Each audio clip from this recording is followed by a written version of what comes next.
Bismillahirrahmanirrahim. Assalamualaikum warahmatullahi wabarakatuh. Perkenalkan, nama saya Muhammad Farhan Abdurrahman, semester 4 di Sidki Ar-Rahmah Surabaya. Dan pada saat ini, atau kesempatan ini, saya akan memaparkan atau berbagi ilmu sedikit tentang apa yang saya dapat di bangku kuliah saya, yaitu di mata kuliah perilaku organisasi yang diajarkan oleh guru kami, yaitu Ustadz Sobihul Kisom. Dan saya akan memaparkan sedikit tentang persepsi dan pengambilan keputusan. Persepsi dan pengambilan keputusan dalam organisasi biasanya banyak sekali atau sering sekali terjadi kekeliruan ataupun tidak sepakat antara satu sama lain. Maka dari itu saya akan paparkan sedikit tentang hal ini. Pertama, saya akan mengambil dalil Al-Quran dalam surat Al-Imran ayat 159 yang berbunyi, A'udzu billahi minasy syaithanir rajim. Washawirhum fil amr fa idza 'azamta fatawakkal 'ala Allah. Innallaha yuhibbul mutawakkilin. Artinya, dan bermusyawarahlah kalian dengan mereka dalam segala urusan penting. Kemudian apabila engkau telah membulatkan tekad, bertawakallah kepada Allah. Sungguhnya Allah mencintai orang-orang yang bertawakal. Nah, dalam ayat ini kita akan mengambil 3 poin, dan saya akan memaparkan 3 poin tersebut dalam persepsi dan pengambilan keputusan khususnya. Yang pertama, poin pertama yaitu musyawarah atau berunding.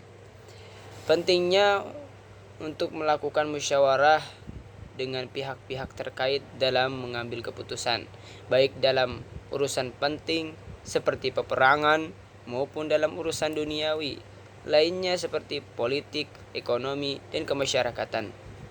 Ini menunjukkan pentingnya mendengarkan pendapat-pendapat yang beragam sebelum mengambil keputusan. Maka dalam Al-Quran suruh untuk musyawarah sebelum memutuskan keputusan. Nah, itu yang pertama.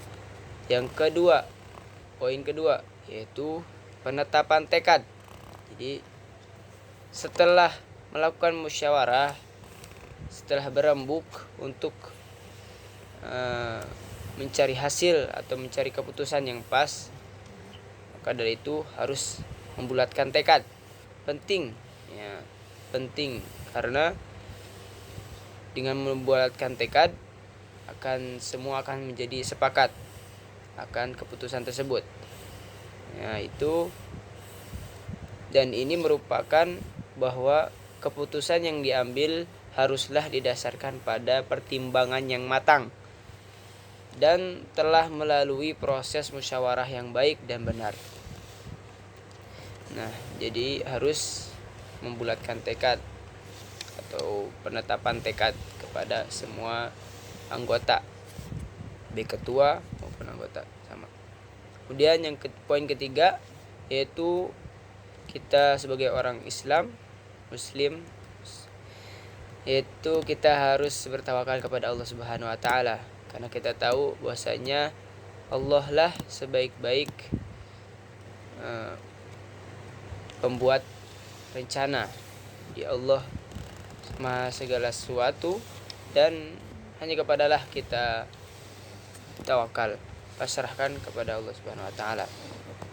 Jadi setelah musyawarah kemudian membulatkan tekad, maka kita bertawakal kepada Allah, karena ini sangat penting bertawakal kepada Allah.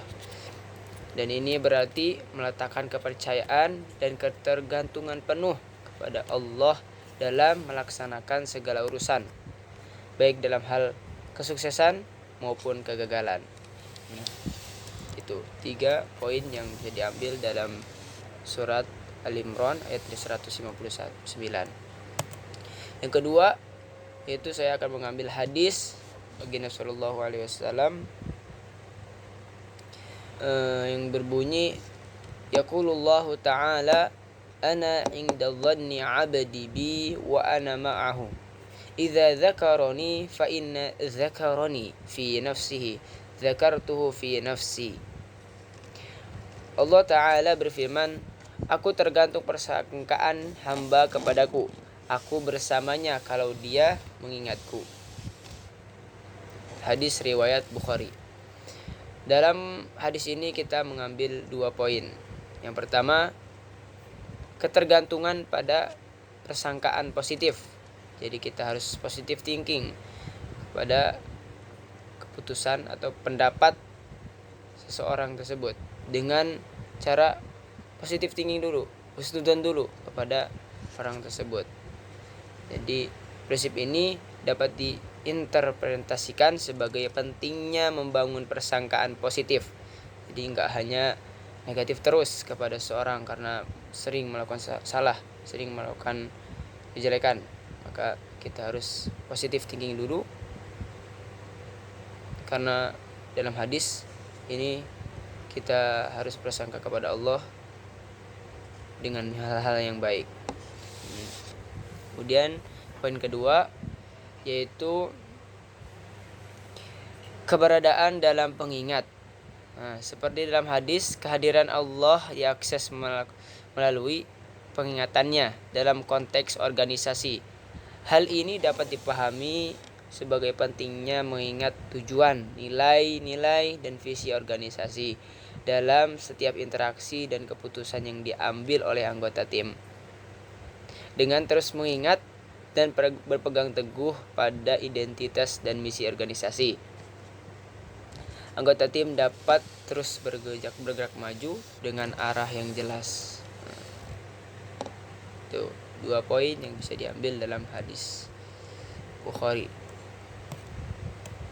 Kemudian selanjutnya yaitu persepsi dalam organisasi. Apa itu persepsi? Persepsi adalah proses interpretasi dan pemberian makna terhadap informasi yang diterima oleh individu. Persepsi memainkan peran penting dalam organisasi karena mempengaruhi bagaimana individu memahami lingkungan kerja mereka, orang lain, dan diri mereka sendiri. Terdapat beberapa faktor yang mempengaruhi persepsi seseorang.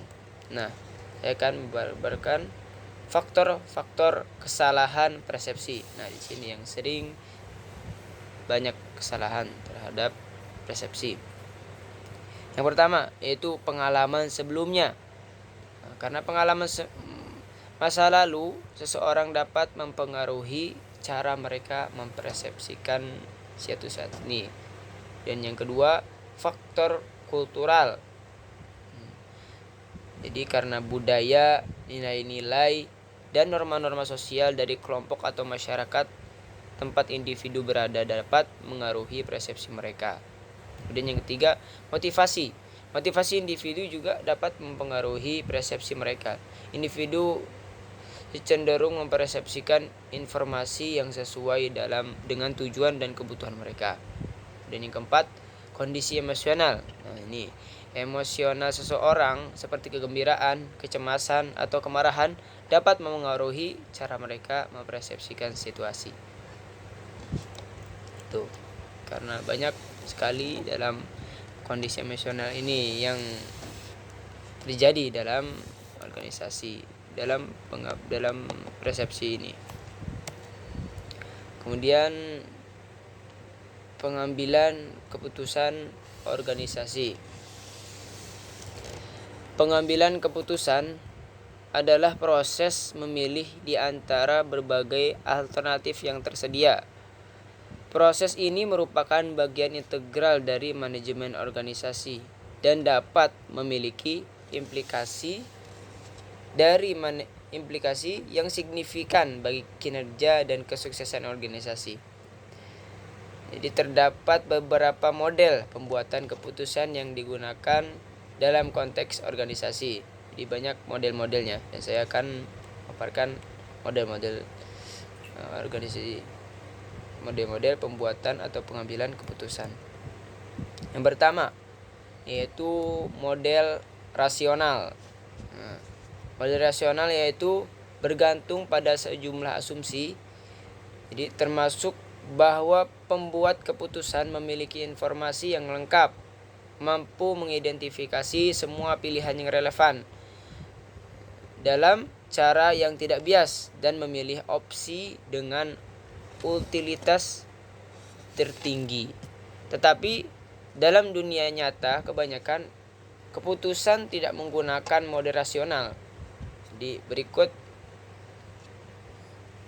saya akan memberikan langkah-langkah pengambilan keputusan rasional. Yang pertama yaitu mendefinisikan masalah. Kedua, mengidentifikasi kriteria keputusan. Ketiga, mengalokasikan kriteria-kriteria yang berbobot. Keempat, membuat berbagai alternatif. Kelima, mengevaluasi alternatif. Keenam, memilih alternatif yang baik. Nah, itu. Kemudian model yang kedua, model rasionalitas yang dibatasi.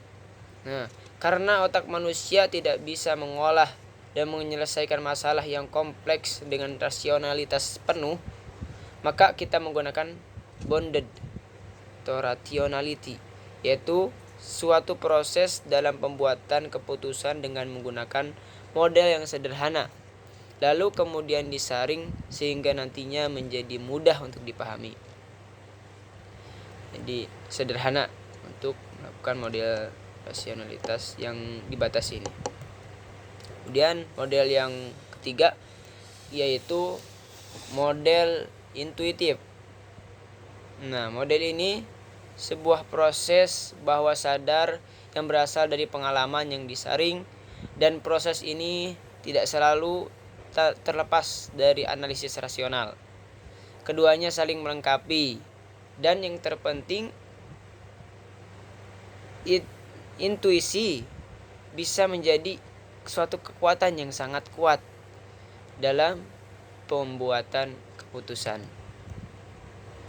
Nah, jadi 3 model yang bisa kita gunakan, ataupun dari salah satunya kita bisa gunakan dalam pengambilan keputusan. Mungkin itu saja yang saya paparkan, kurang lebihnya mohon maaf.